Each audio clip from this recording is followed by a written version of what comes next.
अमीर वर्सेस गरीब सौतेली बहनें। मंजू की माँ बहुत बीमार रहती है।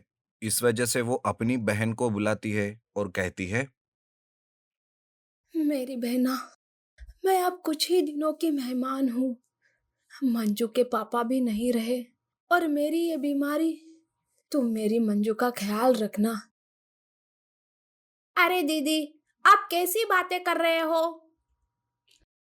नहीं, मुझसे वादा करो कि तुम मंजू को नीतू के जैसे ही संभालोगी, तभी मैं आराम से मर पाऊंगी। हाँ दीदी, मैं आपसे वादा करती हूँ कि मंजू को अपनी बेटी के जैसे रखूंगी। कुछ ही दिनों में मंजू के माँ का देहांत हो जाता है। मंजू के माँ के देहांत के बाद मंजू की मौसी उसे अपने गांव लाती है और नीतू के जैसे ही उसे भी प्यार करती है। वो सब उसे देती है, जैसे कि नीतू के स्कूल में पढ़ाई लिखाई और नीतू के जैसे ही खिलौने और ड्रेसेस भी। पर इस तरह खुद के चीजों का बंटवारा नीतू को बचपन से ही पसंद नहीं था। नीतू को खुद के माँ पापा के जैसे प्यार करते देख उसे बहुत जलन होती थी। वो एक दिन कहती है, माँ पापा हमेशा नीतू नीतू करते रहते हैं, जैसे मैं हुई नहीं। पता नहीं क्यों इस मंजू के बच्ची को यहाँ ले आए मम्मी पापा। नीतू हमेशा मंजू से अच्छे से पेश नहीं आती थी। ऐसे ही दिन बीत जाते हैं। मंजू और नीतू बड़े हो जाते हैं। कॉलेज भी खत्म होने वाला रहता है। दोनों भी शादी के लायक बन गए थे। ऐसे में एक दिन नीतू के पापा मंजू के लिए एक रिश्ता लाते हैं और नीतू की माँ से कहते हैं, अरे नीतू की माँ, मैं मंजू के लिए एक अच्छा वर ढूंढ कर लाया हूँ। लड़का लाखों में एक है। बड़े कंपनी में अकाउंटिंग का काम करता है। उसकी तनख्वाह भी बहुत अच्छी है। और तो और उसका घर भी है खुद का। ये तो बहुत अच्छा है जी। आप जल्दी से बात आगे बढ़ाओ। मंजू के अच्छे घर में रिश्ता होने से मेरे बहन की आत्मा को भी बहुत खुशी होगी। ये सारी बात नीतू सुन लेती है। अरे, उस मंजू की वजह से मेरी चीजें हमेशा उसे मिलती आ रही है बचपन से। अब ये शादी का रिश्ता भी। मुझे तो बड़ा गुस्सा आ रहा है उस मंजू पर। नीतू गुस्से से अपने कमरे में जाती है। वहां मंजू भी रहती है। नीतू को इतना गुस्से में देख मंजू उसे कहती है, अरे नीतू, क्या हुआ तुझे? इतना क्या गुस्सा? अरे गुस्सा नहीं करूँ तो क्या? और इसका कारण भी तू ही है। तुम जब से इस घर में आई हो, तब से मेरे नसीब की हर चीज तू छीन ले जाती है। मंजू नीतू को शांत कराने की कोशिश करते हुए उसके गुस्से का कारण पूछती है। तब वो उसे रिश्ते के बारे में बता देती है। मंजू कहती है, बस इतनी सी बात ना। मैं अभी जाकर माँ पापा को शादी के लिए मना करती हूँ और उस लड़के के साथ अब तेरी शादी होगी, समझी ना? मंजू नीतू को समझाकर वहां से चली जाती है और अपनी पढ़ाई का कारण बताकर माँ पापा को शादी के लिए मना करती है। नीतू के माँ पापा नीतू की शादी बड़ी ही धूमधाम से करते हैं। नीतू का पति नरेश बहुत ही सुंदर और अमीर रहता है। इस बात से नीतू को बहुत घमंड होता है। नीतू के तो तेवर ही बदल जाते हैं। वो कभी शॉपिंग, किटी पार्टी, कभी घूमना, ये सब करती रहती है। एक बार नीतू अपने माँ पापा को मिलने घर आती है। तब बहुत गर्मी रहती है और यही कहकर वो, अरे माँ, कितनी गर्मी है यहाँ पे। एसी क्यों नहीं लगवाते? It's so hot, you know. अरे वाह बेटा, इतने जल्दी इतना परिवर्तन। इस घर में तो पली बड़ी हो और आज यहाँ तुम्हें गर्मी लग रही है। तभी मंजू वहां आती है। नीतू को देखकर वो खुश हो जाती है और खुशी से उसे गले लगाने जाती है कि तभी नीतू कहती है, अरे मंजू, दूर रहो। पसीने से लथपथ हो, इस वजह से मेरी महंगी साड़ी खराब ना हो जाए। नीतू के तेवर देखकर तो सब चकित हो जाते हैं और थोड़ी देर नीतू वहां से अपने घर चली जाती है। मंजू अपने माँ पापा की बहुत अच्छे से सेवा करती है। उन दोनों को मंजू की शादी की चिंता लगी रहती है। कुछ ही दिनों में मंजू के लिए भी एक रिश्ता आता है। तब नीतू के पापा नीतू की माँ से कहते हैं, अरे सुनती हो, मंजू के लिए एक अच्छा रिश्ता आया है। बस नीतू के जैसे अमीर नहीं है, पर उसका स्वभाव बहुत ही अच्छा है। कोई बात नहीं जी, लड़का तो अच्छा है ना। रही बात गरीबी की, तो मंजू अपने कर्मों से वो भी बदल देगी। मंजू की जिस लड़के के साथ शादी तय होती है, वो एक छोटे से कंपनी में काम करता था। उसकी तनख्वाह कम और घर भी छोटा था। पर मंजू अपने माँ पापा की खुशी के लिए खुशी खुशी शादी के लिए राजी हो जाती है। इस तरह मंजू की भी कुछ ही दिनों में शादी हो जाती है। मंजू अपने पति संग खुशहाली से जीवन बिता रही थी। उधर नीतू के पति ने एक नया घर खरीदा था। उस घर का एक दिन इनॉग्रेशन था। तब नरेश कहता है, अरे नीतू, चलो हम तुम्हारे बहन के घर चलकर न्योता देते हैं उन्हें। हाँ, देखूं तो सही कि वो किस झोपड़े में रहती है।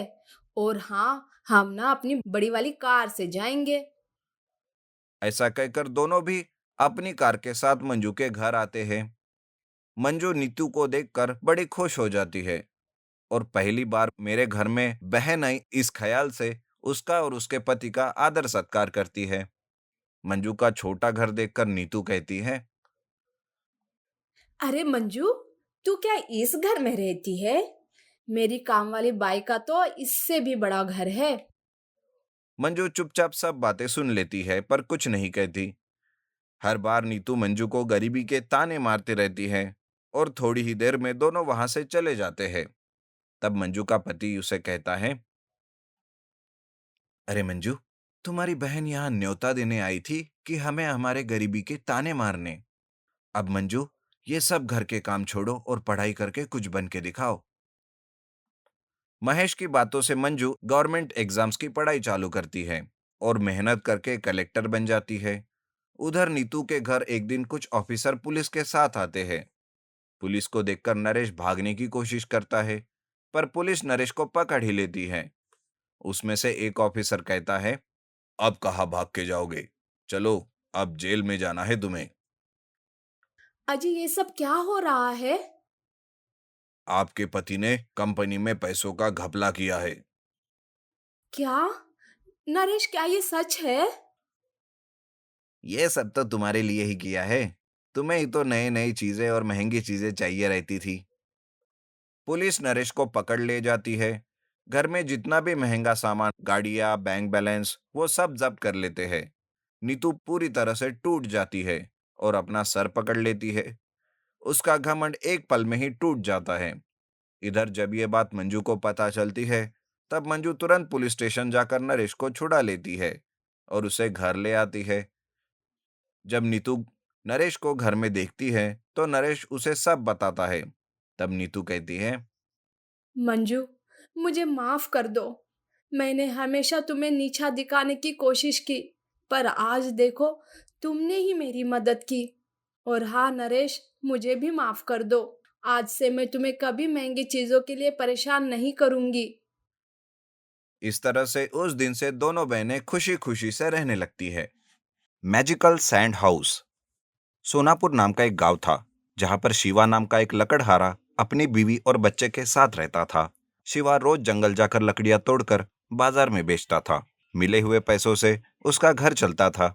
शिवा को जंगल में मिलने वाली जड़ी बूटी की भी काफी अच्छी से जानकारी थी। बारिश का मौसम चालू होता है। बारिश में लकड़ियां काटना मुश्किल रहता है, और तो और गीली लकड़ियां भी कोई खरीदता ही नहीं। बारिश के मौसम में पैसों का कैसे इंतजाम करे, ये शिवा सोच रहा था। तभी उसकी पत्नी गौरी उसे कहती है, आप इतना क्यों सोच रहे हो जी? कोई दूसरा काम ढूंढ लीजिए। मौसम में वैसे ही कम काम होते हैं, कौन काम देगा मुझे? अरे आप परेशान मत हो। आपको जड़ी बूटियों की जानकारी है ना?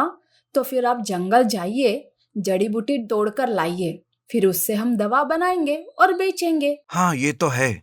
और बारिश के मौसम में बीमारियां ज्यादा फैलती है, तो मेरी दवा काम आएगी। ऐसा कहकर शिवा जंगल जाता है, जड़ी बूटी तोड़ने लगता है कि तभी उसकी नजर एक जख्मी हिरन पर जाती है।